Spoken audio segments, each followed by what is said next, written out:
So hey, hello guys and welcome back to your channel. I hope you all are happy and you are doing great in your life. Okay, so today is day 5 of our English speaking practice series. Okay, तो हमने आज का जो day है वो आज का 5th day है, यानी कि इससे मैंने और 4 वीडियोस और डाले हुए हैं. तो आपको अगर स्टार्टिंग करनी है, आप कोई भी वीडियो मेरा देख रहे हैं तो start from day 1 video. Okay, so without wasting time let's start. But start करने से पहले मैं आप लोगों को ये बता देती हूँ, देखो इंग्लिश एक लैंग्वेज है, ये कोई ऐसा नहीं है कि आप इसको सीख नहीं सकते हो. इंग्लिश एक लैंग्वेज है, but the main thing is that इसमें आपको सिर्फ प्रैक्टिस करनी है और बोलने की प्रैक्टिस करनी है. ओके, और कल से हम हमारा इंग्लिश ग्रामर सीरीज भी स्टार्ट कर रहे हैं. तो अगर आप लोगों को इंग्लिश की ग्रामर भी सीखनी है तो आप लोग चैनल को सब्सक्राइब करो, वीडियो देखो, रोज डेली मैं डाल रही हूँ. और ये डे 5 का जो है, ये जो सीरीज है ये स्पोकन इंग्लिश की है. ठीक है, आप बोल पाएंगे. ठीक है, आपको एटलीस्ट देखो होता क्या है ना कि जब हम बड़े हो जाते हैं और अगर हमें इंग्लिश नहीं आती है तो जैसे हम कहीं जाते हैं, मैं आपको लोग को ये फंडा बता रही हूँ कि इंग्लिश आप लोगों को आना क्यों जरूरी है. ठीक है, सिंपल सा मैं बोलती हूँ. जो गांव के लोग होते हैं, चलो गांव के लोग तो होते हैं, but the main thing is that कि वो अगर बड़ी बड़ी कंपनीज में काम नहीं कर रहे हैं, बट एक कभी ना मौका ऐसा आता है कि जब वो कहीं जाते हैं, ठीक है, और कोई उन्हें इंग्लिश में बोलता है तो उन्हें वो समझ नहीं आता. एटलीस्ट यार इंग्लिश आप लोगों को समझ तो आनी चाहिए ना कि सामने वाला बंदा आखिर बोल क्या रहा है. ठीक है, तो आज से अगर आप इस वीडियो पे आ गए हो तो इंग्लिश सीखना जरूरी है. इसलिए नहीं कि इससे आपको कुछ बहुत हासिल होने वाला है, बट इसलिए कि आपको जो लोग बोल रहे हैं, राइट, कि अभी तो देखो इंग्लिश सीखने का बहुत ज्यादा क्रेज हो गया, हम अपने बच्चों को इंग्लिश मीडियम में डालते हैं, राइट. तो आगे जा करके इंग्लिश जो होगा, हर चीज में इंग्लिश है, आपको भी पता है, चाहे वो कोई भी एग्जाम हो, राइट, किसी भी एग्जाम में इंग्लिश इज मस्ट. तो इसलिए आपको इंग्लिश समझना जरूरी है, पढ़ना जरूरी है. और जिनको एग्जाम नहीं देना है एटलीस्ट उन्हें बोलते आना चाहिए थोड़ा सा, या फिर समझना चाहिए. इसलिए आपको इंग्लिश सीखना जरूरी है. ठीक है, कोई भी लैंग्वेज कोई ऐसे खराब नहीं होती है, इंग्लिश भी हमारी जो लैंग्वेज है वो अच्छी है. ठीक है, जस्ट ये है कि आप लोगों को अगर सीखना है तो डेली प्रैक्टिस आप लोगों को करनी पड़ेगी. तो आज का जो सीरीज है वो हम स्टार्ट करते हैं. देखो आगे क्या हुआ, हम कभी कभी ये पूछते हैं ना कि यार और क्या आगे बताना, स्टोरी में क्या आया, क्या हुआ. तो अब हमें इंग्लिश में उसे क्या बोलना चाहिए, व्हाट हैपेंड नेक्स्ट. क्या बोलेंगे हम, what happened next, what happened next. ठीक है, और आप भी मेरे साथ रिपीट करोगे ना, repeat after me, what happened next. ठीक है, अब हम देखते हैं आगे से ऐसा मत करना. जैसे कभी कभी टीचर जो होती है स्टूडेंट को बोलती कि आगे से ऐसा मत करना. ठीक है, ये मैं आपको लास्ट वार्निंग दे रही हूँ. तो आगे से ऐसा मत करना को व्हाट वी कॉल और व्हाट वी से इन English, don't do so in future.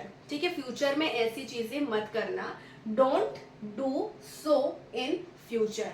Got it, don't do so in future. तो रिपीट करते रहो, मेरे पीछे पीछे रिपीट करो, बार बार. क्या करो कि वीडियो देखने के बाद एक कॉपी में, या तो आप ये कर सकते हो कि अगर आपसे नहीं हो रहा है कि रोज वीडियो, बट उसको फिर ये जो सारे सेंटेंस है फ्रॉम द वेरी डे 1, इसे कॉपी बनाओ, कॉपी में लिखो और फिर इसे रोज प्रैक्टिस करो.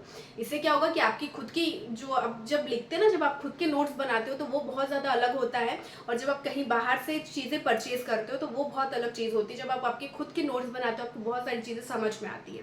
ठीक है, तो आपको क्या करना है, don't do so in future and repeat after me.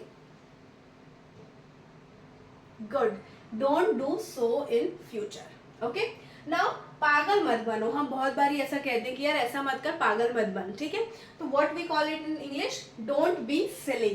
Don't be silly. क्या कहेंगे, don't be silly. Now repeat after me. Good, don't be silly. तो यार तुम लोग पागल मत बनो, अपने अपने नोट्स बनाओ. ठीक है, तो तुमको बहुत अच्छी से समझ में आएगा. किसी और की नोट्स लेके आओगे 2 दिन तक याद रहेगा, खुद की नोट्स बनाओगे तो बहुत जिंदगी भर याद रहेगा. तो पागल मत बनो को हम क्या बोलते हैं, don't be silly.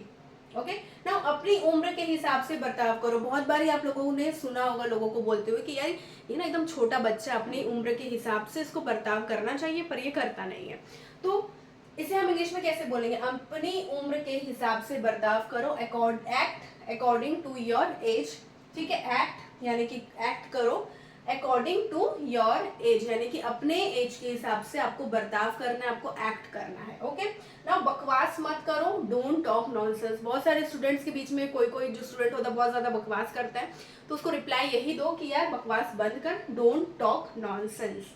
Don't talk nonsense. Okay, now ठीक है, को हम क्या बोलते हैं, ऑल राइट। ठीक है, अरे तो वहां आ जाएगा क्या, ठीक है, ऑल राइट। तो हमें क्या कहना है, ऑल राइट। ओके, कोई बात नहीं, इसको हम कोई बात नहीं को हम इंग्लिश में क्या बोलते हैं, नेवर माइंड। चलो ठीक है यार, छोड़ो, नेवर माइंड। ठीक है, क्या बोलेंगे हम, नेवर माइंड। ओके ना, ये कैसे हुआ, अब हम बहुत बारी बोलते हैं कि यार ये कैसे हो गया, तो इसको हम इंग्लिश में कैसे बोलेंगे, how come this happened, how come this happened, how come this happened. Okay, now ठीक है, ठीक है को मैंने एक और आपको बताया ऑल राइट, और एक ठीक है को मतलब हम ये दोनों ठीक है सेम है। आप एक कभी कभी ऑल राइट भी बोल सकते हैं, कभी कभी दैट्स इट भी बोल सकते हैं, दैट्स इट। ओके, क्या बोलते हैं, दैट्स इट। मुझे कुछ नहीं कहना है, ठीक है, जैसे कभी कभी कोई हमें पूछ लेता है कि तूने ऐसा किया था, तो तुम्हारा मन होता है कि यार मैंने ऐसा नहीं किया, फिर भी ये मेरे ऊपर ब्लेम कर रहा है, तो आप सीधा ही से क्या बोलते हो, नहीं मुझे कुछ नहीं कहना है। तो आपको क्या बोलना है इंग्लिश में, आई हैव नथिंग टू से, मेरे पास कुछ नहीं है बोलने के लिए, आई हैव नथिंग टू से। क्या बोलोगे, आई हैव नथिंग टू से, सिंपल। ठीक है, तो ये डेली प्रैक्टिस करो, डेली आपको इंग्लिश बोलना बहुत अच्छे से आ जाएगा, ये मेरा दावा है। और इंग्लिश ग्रामर सीरीज जो हमारी सीरीज स्टार्ट होगी उस पर भी आप लगातार बने रहिए, इंग्लिश सीखना है ज़रूरी।